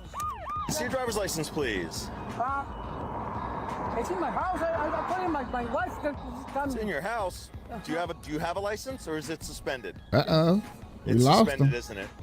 Yeah. So I don't know why you're gonna call your wife if she's just gonna say, hey man, your license is suspended. My ID. You rolled that stop sign. Uh-huh. Then your license plates are suspended. And you were driving in 2 lanes from the entire way from Pert all the way here. Can you give me that stolen street sign that's behind your seat? I'll forever know from a friend. This is property of the state. Yes, I know. It's from Pasadena from like 10 years ago. Like a long time ago. You can keep it if you want. I don't want it. So am I.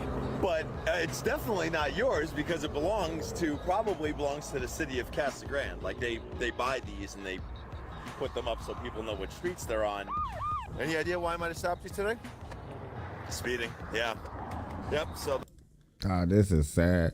I thought I had a special guest out here, but he left to get it into something that was a little bit more at ease than getting all deep up into something, but he gone.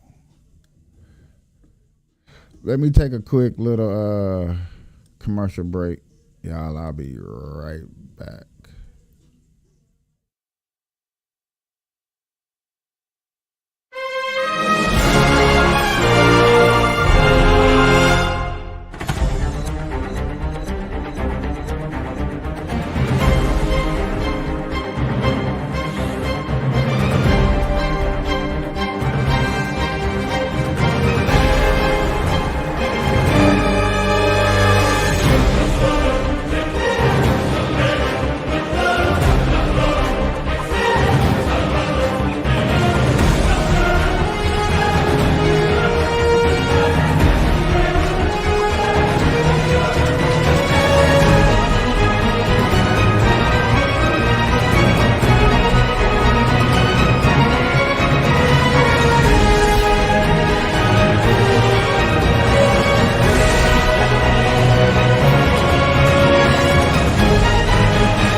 I had to take a quick little break real quick. Just stretch it out. Stretch it out. All right, y'all. I thought I had it. You know what I'm saying? Sometimes I have special guests that want to stop through. You know what I'm saying? I try to ask my special guests if we're going to stop through. You know, understand, try to stay for at least an hour or two, at least 30 minutes or so. You know what I'm saying? But everybody, people are people.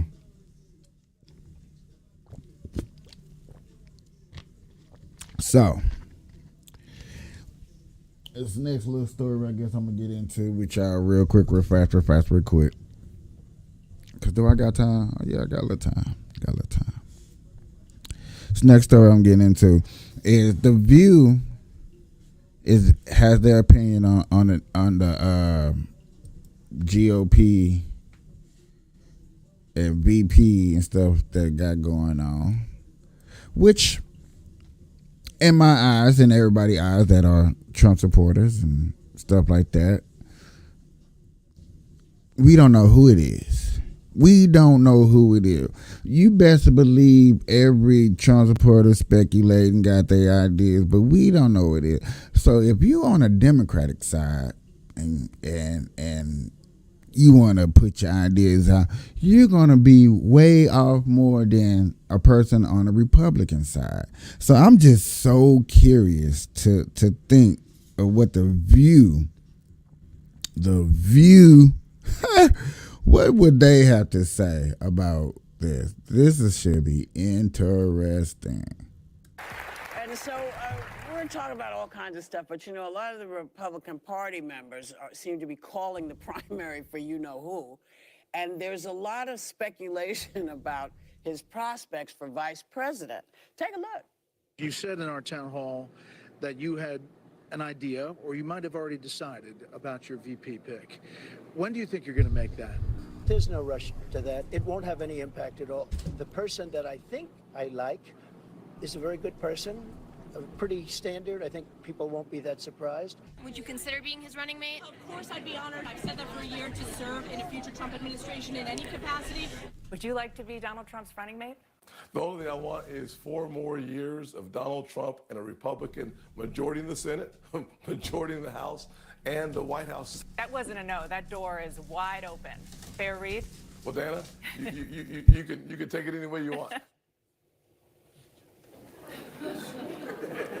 Womp womp. Yeah, okay. So I don't know if you all know this, but Tim Scott was appointed senator by Nikki Haley when she was governor. So he's now endorsed you-know-who. What is going on? But there's a lot of disloyalty, betrayal, and snubbing going on. This would make a fascinating book, right? Lifetime movie. For those of you at home keeping track, in 2010, the Bushes helped Nikki Haley get elected. Wait, say that again. In 2010, yes, the Bush family helped Nikki Haley, supported Nikki Haley when she was running for governor. In 2016, she returned the favor by endorsing Marco Rubio over Jeb Bush. Last week, Marco Rubio returned that favor by endorsing Donald Trump over Nikki Haley in Iowa. She appointed Tim Scott to the U.S. Senate, which is a huge appointment, a huge favor to do to somebody. And he returned the favor by endorsing Donald Trump. So basically, like the saying says, if you want a friend and you want loyalty in Washington, get a dog. Yeah. Well, the GOP is unquestionably plagued by political cowardice right now. Tim Scott, DeSantis, these people, at least five, they know Trump's unfit. They know what they saw on January 6th. And by the way, why do they think this would end any better for them than it did Mike Pence? And also, even to go further, if Trump loses the general to Biden, they think he's just going to graciously take his ball and go home and not try to incite a mob or reject the election results. It's cowardly and disgraceful. The one thing I'd warn is this.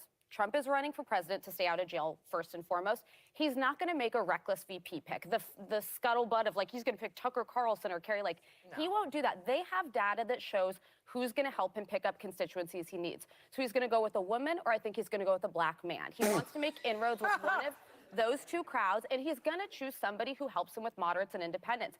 I'm fearful of who he might choose, but I've put out before, I do think Tim Scott's in the running. I think Sarah Sanders. I really hope Nikki Haley would never say yes, because that could actually really boost him if they ended up doing that. I think Elise Stefanik is small ball. It's House politics, and I don't think she adds a lot, but that's what he's thinking about. I think Nikki Haley would take that job in a second. Again, she flip-flops, and I think she's probably running for vice president right now. If she doesn't win in New Hampshire... going after him this weekend, If she does not win in New Hampshire, it's game over. I'm sorry. She got a point. They actually have a point. I kind of think that she would actually go out there and say that, hey, you know what? I would actually, you know what I'm saying? Anybody would get on the Trump train, knowing how bad that he is leading in the polls, knowing that it's going to boost your career. It's about boosting your career.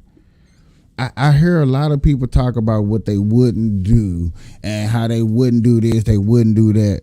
But when it comes to the mindset of boosting your career, when it comes to the mindset of chasing that bag and getting that dollar and putting some in your pocket, making the right strategic move, you're going to make the right strategic move. Democrat or nothing. On the Democratic side, you understand right now. If I want to make noise in the Democratic Party, what is to do right now? Right now is to get behind Joe Biden, pump him up. Oh, Joe Biden is the best president of all time. He probably better than Barack Obama.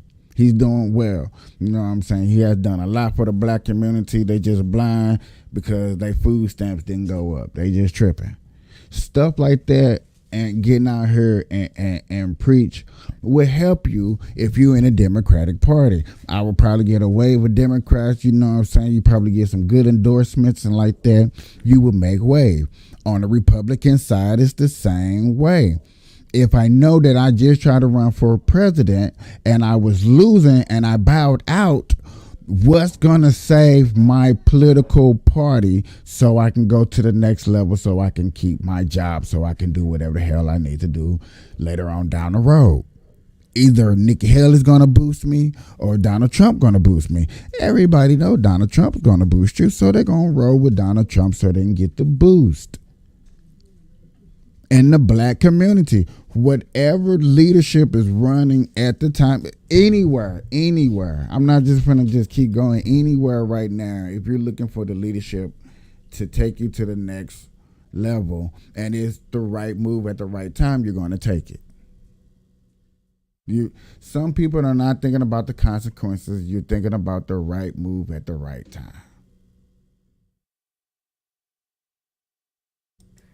Your party is looking at just a resurrection of Donald Trump, and he'd be pretty smart to pick Nikki Haley. He would be, because she is very strong with moderates and independents. So now, hello, everybody. But these are Welcome all young to, people you know, with future Handmaid's Tale. careers. Isn't this a dumb decision? Because you could argue Pence might have had a different path forward if he'd never hooked up to Donald Trump. If he loses, in the general election.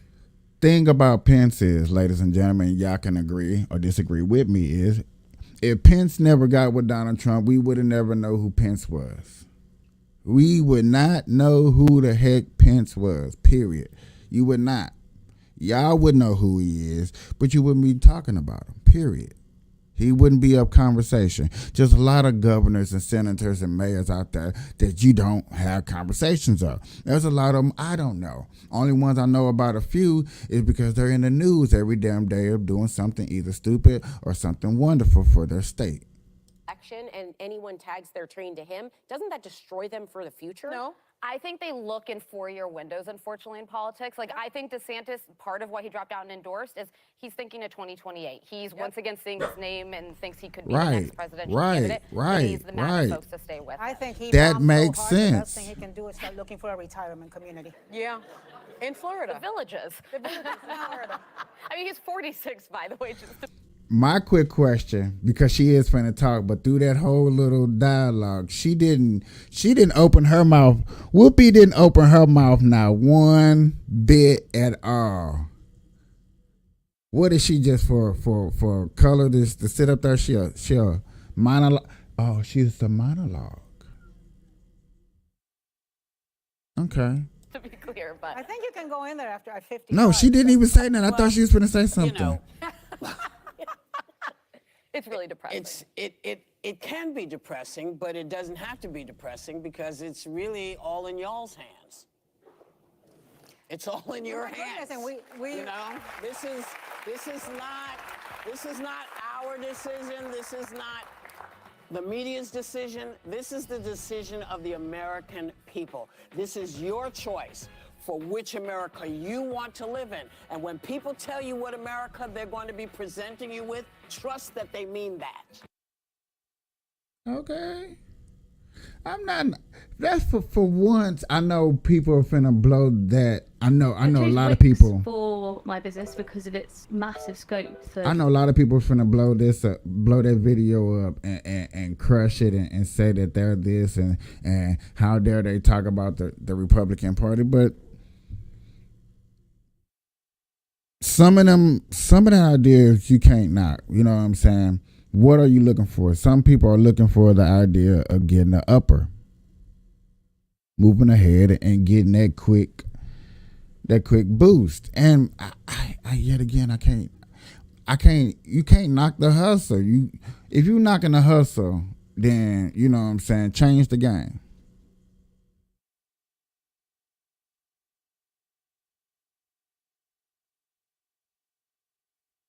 I've been waiting on my boy I knew this was happening. I knew this was going to come up soon. Any idea what you're looking at? I knew this was going to come soon. I got a lot. Hey, go check him out. Black Republican. This is his page. Wonderful, wonderful hard work that this man does, constantly uploading videos. That is a list of the passengers on the Mayflower. No, I can't believe this. No, my ancestors did not come here on the Mayflower. Your ancestors came on the Mayflower. No. You are descended No. from one of the 101 people who sailed on the Mayflower. Oof. That's a little bit too much to deal with right now. Did you ever, in your wildest dreams, think that you may have descended from people who laid Never. The foundation Never. for this country. Never. Never. Never. All right, guys. So I thoroughly enjoy the racist left having meltdowns when they find out that they are the descendants of racists, right? And that's what we have to react to here today, as LeVar Burton is having an existential meltdown over the fact that apparently he is the descendant of a Confederate. Okay, so he actually found out his roots, and he could not believe that he descended from a Confederate. And it seems to me that LeVar Burton had a very interesting reaction to this, as he seems to have some violent tendencies, right? Like recently, he's been speaking out about Moms of Liberty, talking about throwing hands. Before we get going, are there... Bro, to find out that you are a descendant of a Confederate is probably, yes. And a black man mind, you probably, I'm not going to say it, but y'all know what I want to say. Y'all know what I want to say. Y'all know what I want to say. I'm shocked. I don't know what to say. I know.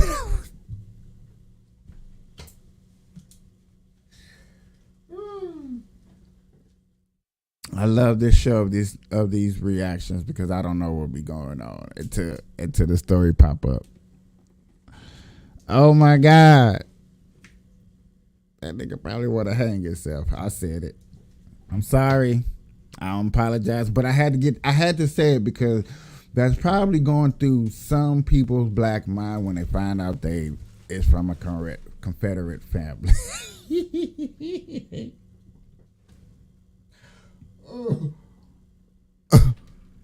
Oh no. Come on, man. This is Reading Rainbow, guy. This is Star Trek. You know what I'm saying? This dude had a lot of good roles back in the day. I think he played in Roots too. Like, quit playing. Let's not play with this man accolades of what he did for this country. For as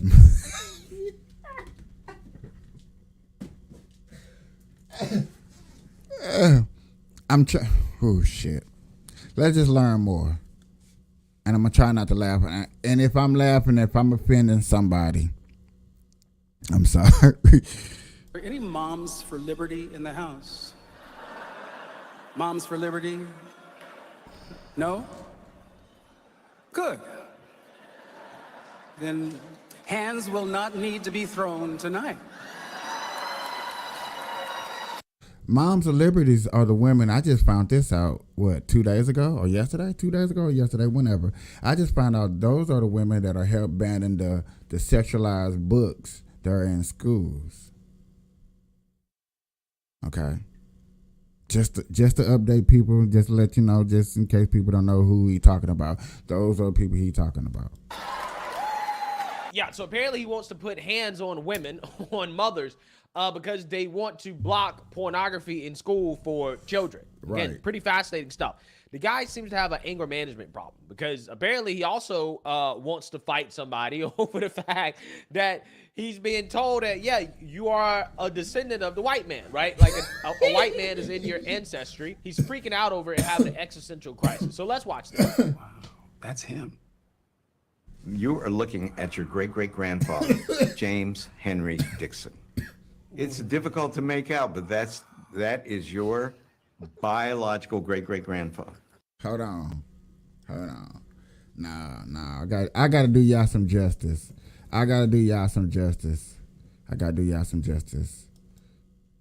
Whew, Lord, because I don't want y'all to look at me, because I'm ugly as it is. And I'm probably finna be dying laughing.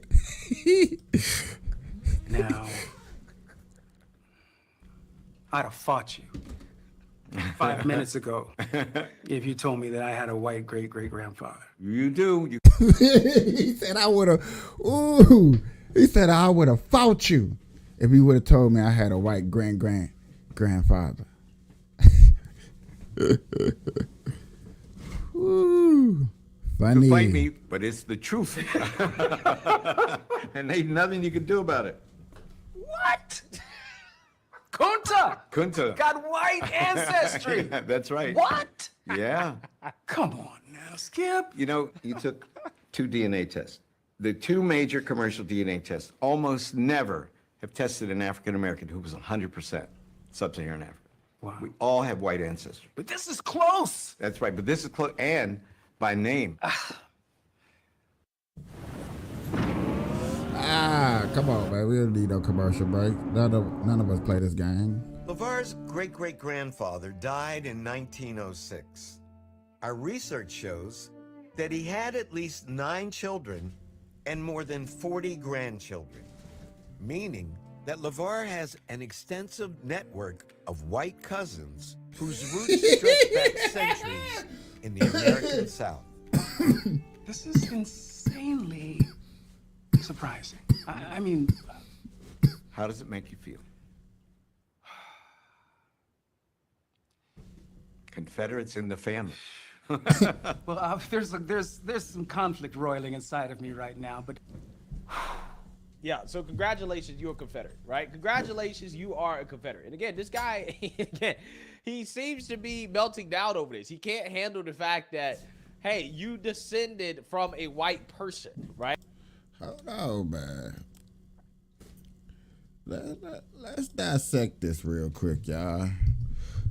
Let's dissect this. This is not something that's easily can be swallowed to the black community. Tell somebody like that in the hood. Hey, you in the hood, you from a you gangbanger, Crip blood, folk, whatever you from. Chirac, Cali, Detroit, Florida. You descended from the Confederate white man. That man that wanted to keep you in handcuffs. That man that wanted to hold down them niggas. Keep them niggas on farms picking cotton, because cotton was one of the best things going. Put it in the sheets and covers and blankets and coats and jackets. Yeah, that's probably a hard pill to swallow. No bullshit. Let's keep it real. Let's keep it fine. It's funny, yes, to me. Yes, I'm not gonna bullshit you, but I do understand that it's probably a hard pill to swallow. Yes, I'm not gonna lie to nobody. I'm not gonna sit up here and try to front and sugarcoat some shit. No, that's hard. It's weird. It's a little offsetting. I don't know if I should just go get a bank loan or go beat up a nigga.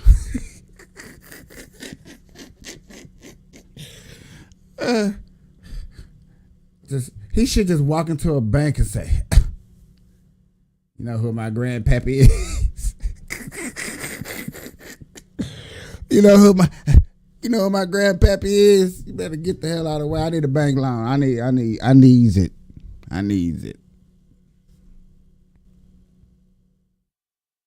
Oh shit. I'm sorry. I apologize if those jokes was too racist for people to understand. Hey, okay, so you had one person reply to this. He says, it seems super sideways that he's got this much of an issue having white ancestors. Like, dude, you were on a show completely constructed around saying we get past petty things like that. There is nothing wrong with having white ancestry. Quote, I'd have fought you. Yikes, dude. Yeah, again, this is, I think, a fair critique. I mean, this dude is talking about fighting somebody because somebody's telling him that, yeah, your great-great-great-grandpappy or whatever was a white. Okay, quit elaborating on that part that he said he was fighting you. He said, if you would have told me 5 minutes ago, meaning if you would have just blatantly came out and just walked up to me and said, hey, your grandpappy was a white man, yeah, he probably would have wanted to fight you. If you would have came to me with no evidence, or probably had the evidence and hid it and said, hey man, you're considered of a white man, yes, he probably would have wanted to fight you. Ain't no white Confederate man in my blood. I'm from Africa. Not understanding the deficit and the abuse that actually probably took place. And it seemed like I've been talking about racism all through this show all day. I don't know. But this stuff has been going on. I've been going back and forth. White man, right? He was white, okay, which doesn't really seem like that big of a deal to me. But apparently to LeVar Burton it is. He says, quote, either you are an insensitive troll or you possess an acute lack of understanding of humanity. It is one thing to know something on an intellectual level, another matter entirely to be introduced to an emotional truth that is both surprising and wholly unexpected. Yeah, again, this is... Again, this to me is silly, right? Because you should have expected this. I mean, I don't know why you would think that as a black person, you know, considering that it's been, what, 150, 200 years since all this occurred, considering how much race mixing has been done in our society. So earlier when I said like 300 years, I was about right, because he said 230 years ago. So 300 years ago, slavery has been, okay. So I was about right. I just wanted to say I was in the ballpark when I said that. Cause I said 300. I was like, okay, let me say 500 just to be on the safe side, just in case somebody tried to fucking correct me. Society, even back then, they were race mixing. That you would not at least have some white ancestors, right? That to me is silly. But again, this is how these you know, pro-blackity blacks think, right? Some of you niggas got a little white man in your blood. You know you do. That's why you don't like the white man, because you got the little racism in your blood. Why is it only time that I talk like, what's his name? Uncle Ruckus. Do you niggas gotta listen to me? When I gotta get in my Uncle Ruckus voice, tell you how beautiful the white man is all the way in your blood. You purified with the white man. I'm sorry. I know people probably missed the Boondocks and thought that was a funny show, so I just thought I'd do the voice. I'm sorry. It's funny. Come on, man. Y'all can't say that ain't funny. This is how the woke revolutionaries think. They really don't believe that they have any white ancestry and that they're purebreds. It's like, no, you're not. Okay, there's been a ton of race mixing. And at the end of the day, you have white ancestors and their ancestors. I'm talking about black slaves, right? I'm sure that's a thing, okay? But what we really have here is not a serious policy proposal, but just another grift, right? A part of the race hustle to try to get votes towards Democrats and Joe Biden going into election season. So with that being said, I want to talk about Jamal Bowman on MSNBC discussing how Democrats really need to get on board with reparations, because, you know, it's hurting the Biden administration not to pay attention to the needs of black folks, right? So no bullshit. If Joe Biden came out and announced like, hey, I'm giving every black person in America that's a legitimate citizen of America reparation, boy, that boy would win in a landslide. I would vote for Joe Biden. Let him announce I'm handing out reparations. I would vote for Joe Biden. Hey, he won. He gave me something that Trump didn't give me. Trump didn't give me reparations. Here I go voting for the beautiful white man again. Beautiful white man wins again. Giving you niggas reparation. It's beautiful out here that you niggas get to see us come together and spend money. Beautiful around here in America.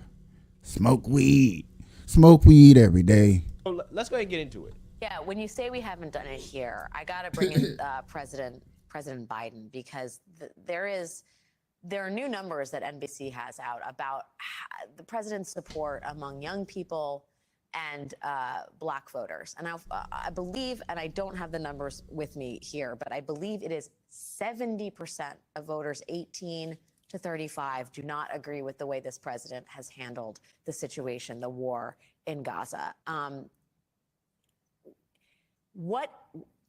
Talk to me about what do you attribute that to? Is that the way? Is that Is that the sort of one-sidedness, as you call it? Spit it out, bruh.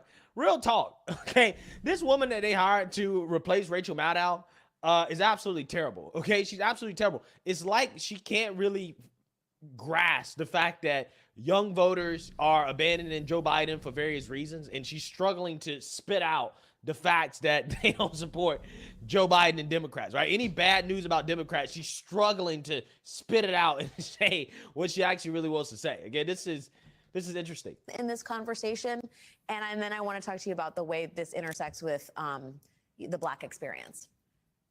First, in terms of young voters, what does the president need to do differently? Well, it's going to be tough, and it is tough because young voters were already upset over a variety of things, including how he's handled the climate issue. He's done some good things, and he's kind of playing a yo-yo with him. He does some good things, and they come in, and then he does something else that pushes them away. And the response to the Israel-Gaza conflict, again, the one-sidedness of it has really turned young people away and the BIPOC community away as well. And it's not just the president, it's Congress for the most part. I mean, I'm in a small minority calling for a ceasefire. I mean, the majority, it's growing a little bit. It started as like 6 or 8, but now it's up to 30, which is really good. But the president hasn't done that. And young people, they want peace. They want justice. They want a diplomatic response to what's going on. They want us to spend more money on education and jobs and climate and keeping people out of prison and healthcare than we spend on war. And this president at the moment is not showing the capacity to do that. And the party and the Congress, not just the party, all of Congress isn't showing the capacity to do that. So I think it's a combination of all these things that's turning young people off, and people of color have been turned off for a while because of lack of comprehensive immigration reform, if you're talking about the Latino community, and no conversation at all about reparations if you're talking about the Black community. But we're spending hundreds of billions of dollars every year on weapons and war, but we can't even have a conversation about reparations. Those are the things that are happening right now. Yeah, so here's what I think about this, right? I mean, look, I think he has a point about war, right? I think that spending hundreds of billions of dollars on war is not necessarily a great thing, especially because we're not really fighting for freedom anymore when it comes to a lot of these wars or anything like that. We're just fighting to open up markets and all types of other stuff, right? That's what we're really fighting for, okay? But that doesn't necessarily mean we should spend hundreds of billions of dollars on reparations either, right? It doesn't mean that that's what we should do with the money. What we actually really should be doing is spending less money and trying to pay down our debt, okay? Trying to fix the deficit and the economic situation of the country. That's actually what we really should be doing. But here we go. It's election season, so people like Jamal Bowman are going to come around with these massive, ridiculous reparations proposal that will never Okay. But, which is true, which would never happen. But I can say in an argument that I'd rather talk about reparations than spend money on a war that we cannot win. I can honestly say that I can agree with somebody and say, yeah, hell yeah, I'd rather see that happen than see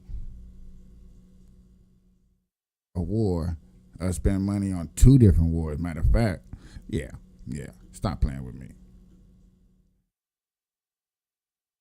If it's gonna go down like that, then let it go down.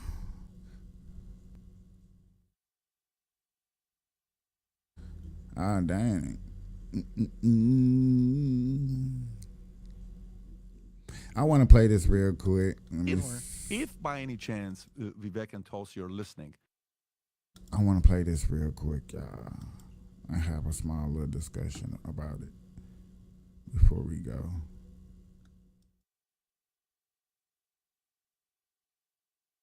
I think it's important for both of them, who are very competitive, very ambitious, very driven, to put America before whatever job they're going to get. Yep. In my definition of a gangster, I mean a political gangster, which is what you need today to go against the enemy. If you don't have a political gangster, this is not the job for you. I agree. So this is not going to be 4 years of everybody writing nice things about you. The fact that you're the greatest VP of all time, they're going to be trashing you for 4 straight years in front of your family. I think this election, something very interesting has happened, because we were all talking about this. The VP used to be, what state do I need to carry? And I do a deal making to see if I can add to my probability of winning. If by any chance Vivek and Tulsi are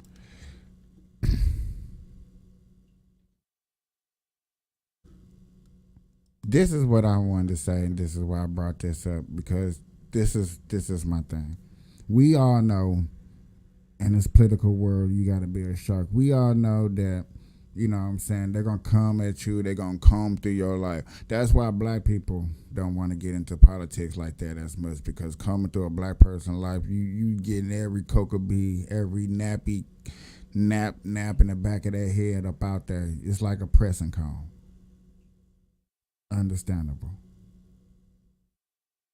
So you know what's going on. You know what side everybody blah. You gotta look for a shark in the water when it comes to this politics world. Now I'm hearing in sales, because I've been in sales for the last years and stuff like that. You gotta be a shark to be a salesman. Understandable. You got to be a shark to be in the insurance game.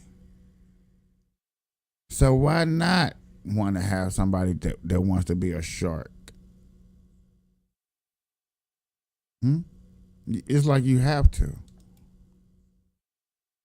When you write, your tone influences.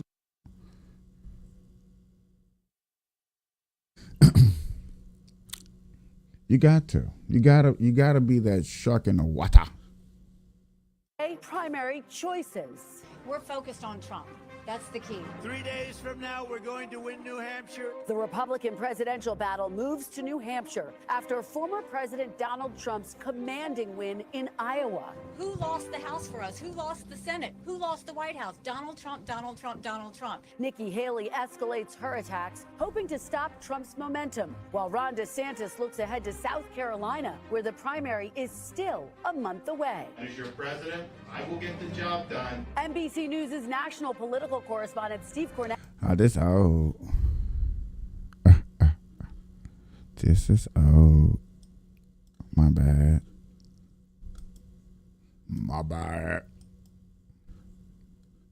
I know somebody was like, I hope he's looking at that.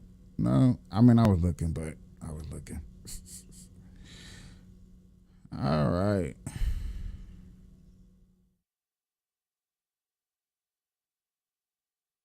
You know what? I think it's about my 2 hours anyway. Oh, yeah. Went to my 2 hours, y'all. I appreciate it. I might do another one a little bit later. I might. I appreciate y'all tuning in to another Brown Live show, man. Cannabis Conservatives. Appreciate it. Until next time, I appreciate it. Y'all have a good night. Peace.